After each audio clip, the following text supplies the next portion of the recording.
வணக்கம் நண்பர்களே. டாக்டர் முரளி ஒய்டின்ற நம்ம இந்த சேனலில் மீண்டும் உங்களை சந்திக்கிறதுல எனக்கு மற்றற்ற மகிழ்ச்சி. இந்த வாரம் நம்ம கணினி பார்வை நோய், computer vision syndrome, digital eye strain என்பதை பற்றி பார்ப்போம். கம்ப்யூட்டரை பயன்படுத்துகிறவங்கள 78% மக்களை இந்த பிரச்சனை பாதிக்குதுன்னும் போது அது ரொம்ப முக்கியமானது தான். அனைவரையும் பாதிக்கிறதுனால இதை பற்றி இந்த வாரம் விளக்கமாக பார்ப்போம். கேட்ஜெட்ஸ் மயமாக விட்ட இந்த உலகத்தில் நாம் அனைவரும் பெரியவங்க சின்னவங்க வயசு வித்தியாசமின்றி கம்ப்யூட்டர்களுக்கும் செல்ஃபோனுக்கும் அடிமையாகிவிட்டோம். அந்த பயன்பாட்டுக்கு நாம் ஒரு விலை கொடுத்தாக வேண்டும் இல்லையா? அதுதான் இந்த டிஜிட்டல் விஷன் ஸ்ட்ரெயின்றது, இந்த கணினி பார்வை நோய், கண் சோர்வு. பெரியவங்க சின்னவங்க, பெரியவங்களுக்கு வேறு வழி இல்லை. பொழப்புக்கு வெளியே போனால் இப்போ எந்த வேலையாக இருந்தாலும் கம்ப்யூட்டர் தான் பயன்படுத்தி ஆகணும். வேறு சின்னவங்களை இந்த கொரோனா டைமில் ஆன்லைன் கிளாஸஸ்ன்னு சொல்லி இந்த செல்ஃபோனை திணிச்சு அவங்கக்கிட்ட அவங்களையும் அடிமையாக்கிட்டோம்.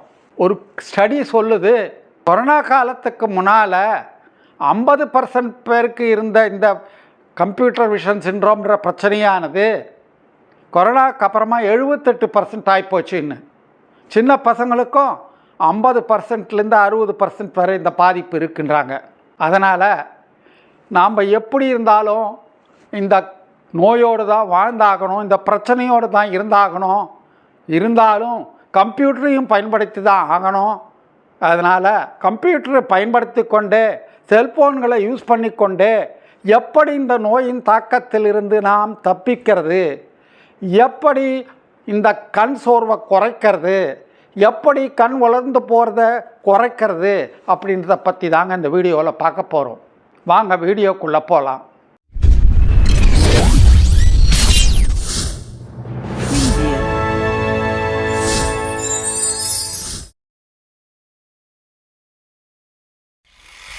இந்த வீடியோவில் நம்ம என்னென்ன பார்க்க போகிறோம் அப்படின்னா, இந்த கம்ப்யூட்டர் விஷன் சிண்ட்ரோம்னா என்ன, டிஜிட்டல் விஷன் ஸ்ட்ரெயின்னா என்ன, கணினி பார்வை நோய் 2, இது எவ்வளோ ஜனங்களுக்கு இருக்குது, இது என்னென்ன அறிகுறிகள் இருக்கும், என்ன காரணத்தினால் இது வருது, எப்படி இதை வராமல் தடுக்கிறது, வந்துட்டால் எப்படி இது சரி செய்கிறது, இது சரி செய்கிறதுக்கு ஏதாவது எக்ஸசைஸ் இருக்கா, முக்கியமாக 20-20-20ன்னு ஒரு ரூல் சொல்கிறாங்க இதுக்கு. அந்த 20-20-20 என்ன அப்படின்றத விவரமாக பார்ப்போம். வாங்க வீடியோக்குள்ளே போகலாம். இந்த காணொளி உங்களுக்கு பிடிக்கும் என்று நினைக்கிறேன். லைக் பண்ணுங்கள், சப்ஸ்கிரைப் பண்ணுங்கள், பக்கத்தில் இருக்கிற பெல் பட்டனை அழுத்தி ஆலை டிக் பண்ணுங்கள். அப்போ தான் எல்லா நோட்டிஃபிகேஷன் உங்களுக்கு உடனுக்குடனே வந்து சேரும். ஷேர் பண்ணுங்கள். முதல்ல இந்த கம்ப்யூட்டர் விஷன் சிண்ட்ரோம், கணினி பார்வை நோயினா என்ன அப்படின்றத பற்றி விளக்கம் பார்ப்போம். இந்த காலத்தில் கம்ப்யூட்டர்களை, டேப்லெட்டுகளை, ரீடர்ன்ற புத்தகங்களை, செல்ஃபோன்களை மிக அதிகமாக தொடர்ந்து பயன்படுத்துகிறவங்களுக்கு கண் பார்வை, கண் சம்பந்தமாக வர பிரச்சனைகளுடைய தொகுப்பு தான் இந்த கம்ப்யூட்டர் விஷன் சிண்ட்ரோம்ன்றது. ஒரு நாளைக்கு 2 மணி நேரத்துக்கு மேலே கம்ப்யூட்டரையோ செல்ஃபோனையோ யூஸ் பண்ணுறவங்களுக்கு இந்த பிரச்சனை வர வாய்ப்பு அதிகம், வருது ஷூரான்றாங்க. என்ன அறிகுறிகள் இருக்கும் அப்படின்னா, 1, கண் அசௌகரியம், கண் சோர்வு, டிஸ்கம்ஃபர்ட் இன் த ஐ, ஸ்ட்ரெயின் இருக்கும், தலைவலி இருக்கும், கண்ணுக்கு பின்னால் தலைவலி. அடுத்தது மங்கள பொருட்கள் பார்வை பார்த்தா தெரிகிறது, பிளர்டு விஷன். அடுத்தது கண் வளர்ந்து போகிறது, ட்ரை ஐஸ். கழுத்து, தோள்பட்டை வலிக்கிறது. இதெல்லாம் அறிகுறிகள். என்ன காரணத்தினால வருது அப்படின்றத பற்றி பார்க்கணும். அப்போ தான் நமக்கு இந்த காரணங்கள் தவிர்க்க முடியும், நோயை தடுக்க முடியும், சிகிச்சை எடுத்துக்க முடியும். காரணங்களில் முக்கியமானது வேலை செய்கிற இடத்துல வெளிச்சம் சரியில்லாமல் இருக்கிறது. 2, அந்த கம்ப்யூட்டர் மானிட்டர் மேலே கிளார் அடிக்கிறது. 3, உட்காந்து பார்க்குற தூரம் சரியில்லாமல் இருக்கிறது. 4 உட்காரும் பொசிஷன் சரியில்லாமல் இருக்கிறது. சீட்டிங் பொசிஷன், சேரை அது இதெல்லாம் உட்கார்றது சரியில்லாமல் இருக்கிறது. கடைசியாக கண்ணில் இருக்க பிரச்சனைகளை சரி செய்யாமல் இருந்தால் அதுவும் இந்த நோய்க்கு வழிவகுக்கும். காரணங்களில் முதல்ல நம்ம பார்க்க வேண்டியது லைட்டிங். வேலை செய்கிற இடத்துல போதுமான அளவு வெளிச்சம் இல்லாமல் புவர் லைட்டிங் இருந்தால் இந்த கம்ப்யூட்டர் விஷன் சிண்ட்ரோம் பிரச்சனை வரலாம். ஸ்க்ரீனுக்கு மேலே, மானிட்டருக்கு மேலே ஜன்னல் கிண்ணல் இருக்கக்கூடாது. அடுத்தது முக்கியமானது இந்த மானிட்டரை பற்றி, ஸ்க்ரீனை பற்றி. மானிட்டர் ஒரு 25 இன்ச்சாவது இருந்தால் ரொம்ப நல்லது. பெருசாக இருந்தால் பார்க்குறதுக்கு ஈஸியாக இருக்கும், கண்ணுக்கு ஸ்ட்ரெயின் இருக்காது. மினிமம் 19 இன்ச்சாவது இருக்கணும். இத்தினூண்டு இந்த 5 இன்ச்சு அது இதெல்லாம் வச்சுட்டு வேலை பண்ணால் கண் போக தான் போகும். அடுத்தது அதனுடைய ஃபாண்ட் சைஸ் நல்ல பெருசாக இருக்கணும், ரெசல்யூஷன் நல்லா இருக்கணும். அடுத்தது கான்ட்ராஸ்ட் நல்லா இருக்கணும்.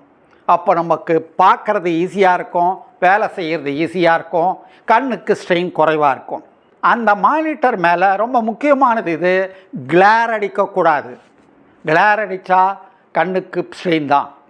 இந்த கிளேர்னு சொன்னேன் இல்லையா, அந்த கிளேர் சம்மந்தமாக முக்கியமான பாயிண்ட்டு, கிளேர் வராமல் இருக்கிறதுக்கு ஆன்டி கிளேர் ஃபில்டர்ஸ்ன்னு இருக்குது. அந்த ஆன்டி கிளேர் ஃபில்டர்ஸை வாங்கி யூஸ் பண்ணோம்னா, இந்த ப்ளூ லைட் ஃபில்டர்ஸ் யூஸ் பண்ணோம்னா கண்ணுக்கு ஸ்ட்ரெயின் இல்லாமல் இருக்கும். உட்காந்து இந்த கம்ப்யூட்டர் ஸ்க்ரீனை, மானிட்டரை பார்க்குற தூரம் ரொம்ப கிட்டையோ ரொம்ப தூரையோ இருக்கக்கூடாது. சுமார் 20லிருந்து 28 இன்ச் இருந்தால் ரொம்ப ஐடியல், நல்லது அப்படின்னு சொல்கிறாங்க. அந்த கம்ப்யூட்டர் டேபிள் ஆனது ஒரு 29 இன்ச் உயரத்தில் இருந்தால் நல்லது. நாம் உட்கார்ற சேரானது 26 இன்ச்சு உயரம் இருந்தால் நல்லதுன்னு கணக்கு சொல்கிறாங்க.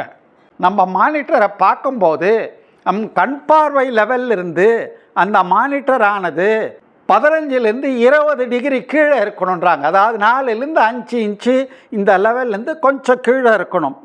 கீழே பார்க்குற மாதிரி இருக்கணும், மேலே பார்க்குற மாதிரி இருக்கக்கூடாது. நம்ம உட்கார்ற சேரை எகனாமிக்காக ரொம்ப வசதியாக வேலை செய்யறதுக்கு சுலபமாக இருக்கணும். முதுகுக்கு சப்போர்ட் இருக்கணும், சாஞ்சிருக்கா மாதிரி. இப்படி தனியாக முன்னால் வந்து உட்காரக்கூடாது. தரைகளில் கால் பதிந்து இருக்கணும். கைகள்லாம் 2 பக்கமும் ரெஸ்ட் ஆகியிருக்கணும், மணிக்கட்டிலேருந்து எல்போ வரைக்கும்.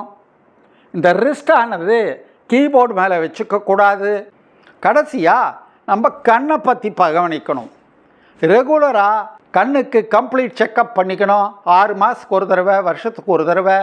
லேசாக பவர் இருக்குது அப்படின்னா கூட அதை உடனே சரி பண்ணிக்கணும். கிளாஸ் போட்டு, நல்ல கிளாஸாக வாங்கி, டிண்டட் கிளாஸு, கோட்டட் கிளாஸாக வாங்கி போட்டு கிளார் இல்லாமல் பார்த்துக்கணும். இதை தவிர ஏற்கனவே லேசாக கண் உலர் ட்ரைனஸ் இருக்குது அப்படின்னா, இப்போது ஆர்டிஃபிஷியல் டியர்ஸ் இருக்குது, அந்த ஆர்டிஃபிஷியல் லூப்ரிகேட்டிங் லிக்விட்களை வாங்கி கண்ணுக்கு யூஸ் பண்ணிக்கலாம். இந்த ட்ரைனஸ் அதை அதிகமாகாது, சீக்கிரமே சரியாகும். பொதுவான விஷயங்கள் என்னென்ன அப்படின்றத பற்றி பார்க்கலாம் வாங்க. இந்த பொதுவான விஷயங்களில் ஃபஸ்ட்டு வர்றது நான் முதல்ல சொன்னேனே, அந்த 20-20-20ன்ற ரூலு. எவ்வளோ பேருக்குங்க 20-20-20 பற்றி தெரியும்? பாருங்கள், எல்லாரும் கை தூக்குறாங்க. என்ன சார் இது தெரியாதா? இப்போ தான் ஐபிஎல் நடக்குது, அடுத்த மாதம் வேர்ல்ட் கப் வருது. 20-20-20ன்னா என்ன? ஆரம்பத்தில் 20 ஓவர் ஆடணும், 20 நிமிஷம் ரெஸ்ட் எடுத்துகிட்டு அடுத்த டீமு 20 ஓவர் ஆடணும். இதுதான் 20-20-20. நம்ம மக்கள் பதில் இதுதான். அது இல்லைங்க. இந்த கண் பிரச்சனைக்கு டிஜிட்டல் ஐ ஸ்ட்ரெயின் குணமாகறதுக்கு தாரக மந்திரம் இந்த 20-20-20. 20னா முதல் 20 20 நிமிஷம் வேலை செஞ்சால் ஒரு 20 செகண்டுக்கு கண்களை 20 அடி தூரத்தில் இருக்க ஒரு பொருளை பார்க்கணும். தான் 20-20-20ன்றது. அடுத்தது 2 மணி நேரம் தொடர்ந்து வேலை செஞ்சால் நடுவில் ஒரு 15 நிமிஷம் ரெஸ்ட் எடுத்துக்கிட்டால் நல்லதுன்றாங்க. இதெல்லாம் ப்ராக்டிக்கலாக நடக்காது. வேலை செய்கிற விடமாட்டான். 5 நிமிஷம் 2 மணி நேரத்துக்கு ஒரு தடவை ஓபி அடித்தா அந்த 15 நிமிஷத்தில் நம்ம ஃபோன் பேசுகிற வேலை, ஆஃபீஸ் சம்மந்தமாக ஃபோட்டோ காப்பி எடுக்கிற வேலை, அதை தவிர நம்ம கொலீஸ் கூட ஏதாவது கன்சல்டேஷன் பண்ணோம், அந்த மாதிரி வேலைகளை கவனிக்கலாம்.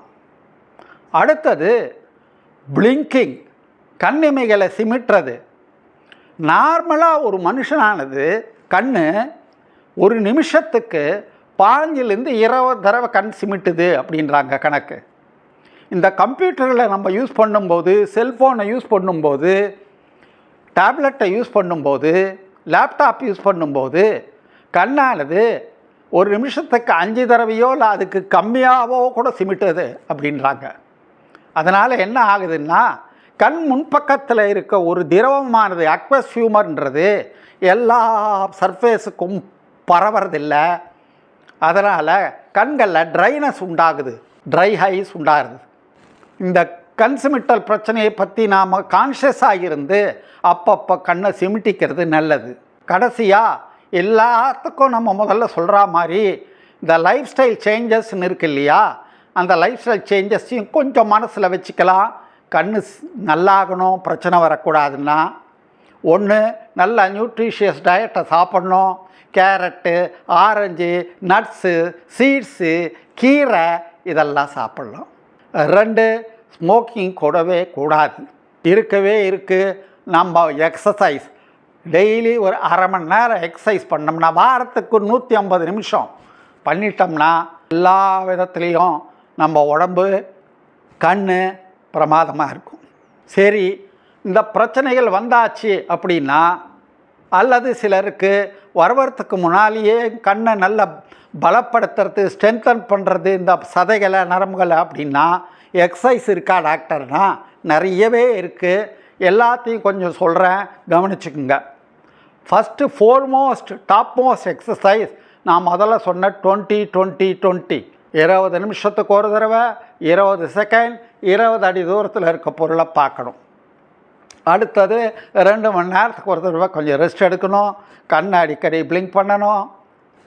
ஃபஸ்ட்டு எக்ஸசைஸ் இப்போ ஸ்பெஷலாக சொல்ல போகிறது, உள்ளங்கைகளை தேய்ச்சி விட்டுக்கிட்டு உள்ளங்கையை கண் மேலே வச்சு பாமிங் அப்படின்றது கொஞ்சம் எதமாக கண் மேலே வச்சுக்கலாம். ரொம்ப அழுத்த வேண்டாம், எதமாக இருக்கும் கண்ணுக்கு. 2வது ஃபிகர் 8 அப்படின்ற எக்ஸசைஸ். ஒரு 10 அடி தூரத்தில் இருக்க செவுத்தில் 8ன்ற நம்பரை போட்டிருக்கலாம். அந்த நம்பர் இல்லைனாலும் மனசுலையே நினச்சிக்கிட்டு கண்ணில் 8 போடணும். முதல்ல ஒரு டைரக்ஷனில், அடுத்தது எதிர் டைரக்ஷனில். 2 நிமிஷத்துக்கு இது மாதிரி செஞ்சால் நல்லது. அடுத்தது இந்த கண்களை ஃபோக்கஸ் பண்ணுறதுக்கு இந்த சதைகளுக்கு வேலை கொடுக்குற மாதிரி முதல்ல நம்ம கட்டை விரலை கண்ணிலிருந்து 3 இன்ச்சு தூரத்தில் வச்சு பார்க்கணும். இதை ஒரு 10 செகண்ட் பார்க்க வேண்டியது. அடுத்தது கை நீட்டி ஆர்ம்ஸ் லென்த் தூரத்தில் இந்த கட்டை விரலை பார்க்கணும். இது ஒரு 10 செகண்டு, 5 செகண்டு. இந்த மாதிரி 10-15 தடவை செஞ்சால் நல்லது. அடுத்தது இந்த கட்டை விரலை 10 இன்ச்சு தூரத்தில் ஒரு தடவை வச்சு பார்க்க வேண்டியது. கூடையே அடுத்தது கண்ணை 20 அடி தூரத்தில் இருக்க ஒரு பொருளை பார்க்க வேண்டியது. அடுத்தது சர்க்குலர் மோஷன்ற எக்ஸசைஸ். ஐபாலை சர்க்குலர் டைரக்ஷனில் உருட்டணும். கிளாக் வைஸ் முதல்ல, அடுத்தது ஆன்டி கிளாக் வைஸு. இது ஒரு நல்ல எக்ஸசைஸு. அடுத்தது டயகனல் மூமெண்ட்ஸ் பண்ணலாம். கிராஸாக இந்த டைரக்ஷன்லேயும் இந்த டைரக்ஷன்லேயும் கண்ணை டயகனலாக பார்க்கலாம்.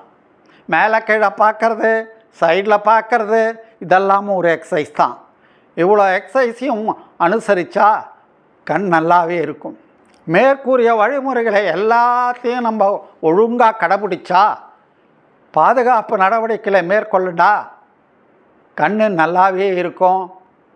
அந்த ஐ ஸ்ட்ரெயின் வராது, ட்ரை ஐஸ் வராது, ஒளிமயமான கண்களை பெற்று நாம் வாழ்வாங்கு வாழலாம்.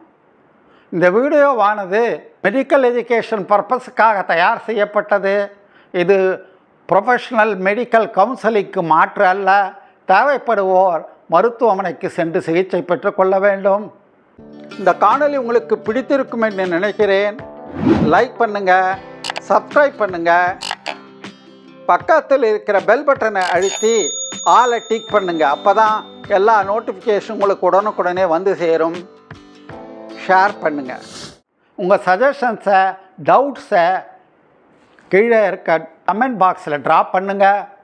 மேலும் ஒரு இன்ட்ரெஸ்டிங் டாப்பிக்கோடு உங்களை அடுத்த வாரம் சந்திக்கிறேன். தேங்க்யூ ஃபார் வாட்சிங். பாய்.